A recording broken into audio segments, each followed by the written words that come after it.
नमस्ते सबैजनालाई, this is your cinema sensei र आज म लिएर आएको छु तपाईहरुको लागि 5 वटा समरको यस्तो एनिमेहरु जुन चाहिँ तपाईहरुले 2025 मा छुटाएको हुन सक्छ। र यो 5 वटा एनिमे मध्ये तपाईले कतिवटा चाहिँ हेर्नु भएको छ र कतिवटा हेर्न बाँकी छ कमेन्ट डाउन पनि गर्नु होला। पहिलो नम्बरमा पर्छ अस्ति भर्खरै रिलिज भएको र सबैजनालाई एकदमै रिकमेन्ड गरिरहेको, मलाई पनि धेरैजनाले रिकमेन्ड गरेर मैले हेरेको, यसको नाम चाहिँ छ क्लेबेज। यो एनिमेको एपिसोडको कुरा गर्दाखेरि चाहिँ 12 वटा एपिसोडसम्म रिलिज गरिसकेको छ र पहिलो सिजनमा 12 वटा एपिसोड मात्रै छ।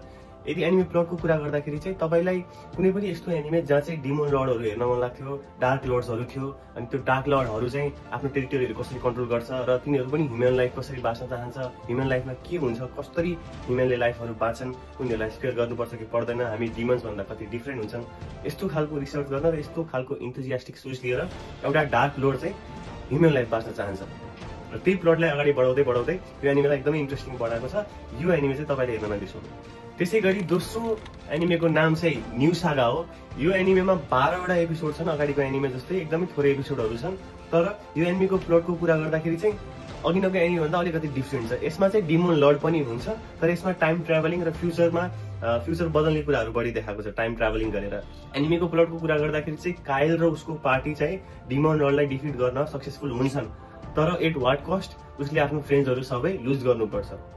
त्यही भएर त्यो कन्सिक्वेन्सेस नआओस् र फ्युचर कसरी बदलिन सकिन्छ भनेर त्यो पोइन्टदेखि काइलको स्टोरीलाई अगाडि बढाएको छ। त्यो एनिमे एकदमै दामी छ। तपाईलाई यदि टाइम ट्राभलिङ एनिमे मन परेको छ, जस्तै टोकियो रिभेन्जर्समा पनि टाइम ट्राभलिङको अलिकति कम्पोनेन्टहरु हालेको छ र त्यस्तै कम्पोनेन्ट भएको एनिमे, अलिकति फाइट सिन, अलिकति म्याजिक मन पर्छ भने तपाईको लागि यो एनिमे। यो भिडियोको तेस्रो नम्बरको एनिमे र अहिलेसम्म दुईटा सिजनमा 12 वटा एपिसोड मिलाएर 24 वटा एपिसोड भएको यो एनिमेको नाम चाहिँ I was reincarnated as the seventh prince हो। मलाई पनि यो एनिमे एकदमै मन परेको छ। अलिकति स्लाइस अफ लाइफ, अलिकति म्याजिकल पावर अनि अलिकति एल्केमी यताउति सबै मिक्स गरेर यो एनिमेलाई खतरा बनाएको छ। र तपाईलाई यदि I was reincarnated as a slime मन परेको थियो भने चाहिँ यो एनिमे तपाईहरुको लागि हो। एनिमे प्लटको कुरा गर्दाखेरि चाहिँ मेन क्यारेक्टर जुन प्रोटागनिस्ट छ त्यो चाहिँ रिइन्कार्नेट भएर एउटा म्याजिक भएको वर्ल्डमा आएको हुन्छ। त्यहाँ चाहिँ ऊ सेभेन प्रिन्स भएर जन्मिन्छ। उसले चाहिँ आफ्नो म्याजिकल पावरहरु, आफ्नो रिसर्चहरु जति पनि गरेको छ, जति पनि स्ट्रङ छ उसले त्यो चाहिँ आफ्नो सबै भाइ बहिनीहरुबाट लुकाएर राखेको हुन्छ।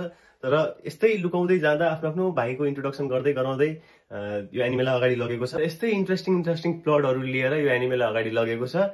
यदि तपाईलाई एल्केमी म्याजिक भएको एनिमे एकदमै मन पर्छ भने यो एनिमे चाहिँ तपाईले हेर्न छुटाउनु हुँदैन।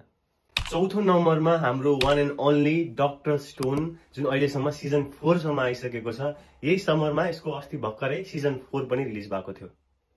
डक्टर स्टोनको कुरा गर्दाखेरि एनिमे प्लटको धेरै कुरा गर्नु पर्दैन। थाउजन्ड्स अफ इयर पछि जब सबैजना चाहिँ पत्थर भइसकेको थियो, स्टोन भइसकेको थिए, सेमको मात्र अलाइभ भएर उसले एउटा सिभिलाइजेसन स्टार्ट गर्छ, साइन्सलाई अगाडि बढ्छ। अहिलेसम्मको सिजन अनुसार उनीहरू रकेट बनाएर मुनसम्म जानेसम्म कुरा पुगिसकेको छ। भनेपछि अबको जुन सिजन आउनेवाला छ त्यो अहिलेको भन्दा नि अझै इन्ट्रेस्टिङ हुन्छ। मैले चाहिँ सिजन 4 हेरिसके। तपाईलाई पनि यदि सिजन 1 मात्रै हेर्नु भएको छ अथवा स्टार्ट गर्नु भएको छैन भने यो भिडियोलाई सेभ गरेर राख्नु र डक्टर स्टोन चाहिँ हेर्न नभुल्नु। र आजको फाइनल र 5th नम्बरको एनिमेको कुरा गर्दाखेरि त्यो एनिमेको नाम हो ओन्मियो काइटेन रिबर्थ। यो एनिमेमा 12 वटा एपिसोडसम्म रिलिज गरिसकेको छ र यसको एनिमे प्लटको कुरा गर्दाखेरि नारुहिरा ताकेरु भन्ने चाहिँ यसको प्रोटागनिस्ट हुन्छ, जसले चाहिँ एभ्री टाइम सपना देख्दाखेरि एउटै केटीलाई मात्र देख्ने हुन्छ र त्यसकै बारेमा सोचिराख्ने हुन्छ। र एक दिन अचानक एक्सिडेन्ट भइसकेपछि ताकेरु पनि त्यही वर्ल्डमा गएर बस्छ जहाँ चाहिँ त्यो सपनामा देखिरहेको केटी बसिरहेको हुन्छ। र एक दिन एउटा यस्तो अनफर्चुनेट एक्सिडेन्ट हुन्छ, मोन्स्टरसँग दुईजना लडिरहेको हुन्छन्, त्यही केटी र ताकेरु, जब दुईजनाको अनफर्चुनेट डेथ हुन्छ। फर्चुनेटली हिरोसँग चाहिँ यस्तो पावर हुन्छ जहाँ चाहिँ ऊ टाइम ट्राभल गरेर आफूलाई ट्रेन गर्न खोज्छ र अब चाहिँ म त्यो केटीलाई मर्न दिन्न है भनेर यो एनिमे प्लटलाई यसरी लगेको छ। सो यतिकै एनिमे, टाइम ट्राभल एनिमे जसलाई चाहिँ Re:Zero मन परेको थियो अनि टोकियो रिभेन्जर्स मन परेको थियो, त्यस्तै खालको टाइम ट्राभल कन्सेप्टलाई ल्याएर यो एनिमेमा जोडेको छ। यदि तपाईलाई त्यतिकै एनिमे मन पर्छ भने चाहिँ यो चाहिँ हेर्न नछुटाउनु, यो एनिमे एकदमै राम्रो छ। र यस्तै गरी तपाईलाई एनिमेको डिटेल अपडेटहरु चाहिएको छ, एनिमेको न्यूजहरु सुन्न चाहनुहुन्छ र अरु एनिमे रिकमेन्डेसनहरु पनि चाहिएको छ भने please do follow the cinema sensei. आरिगातो।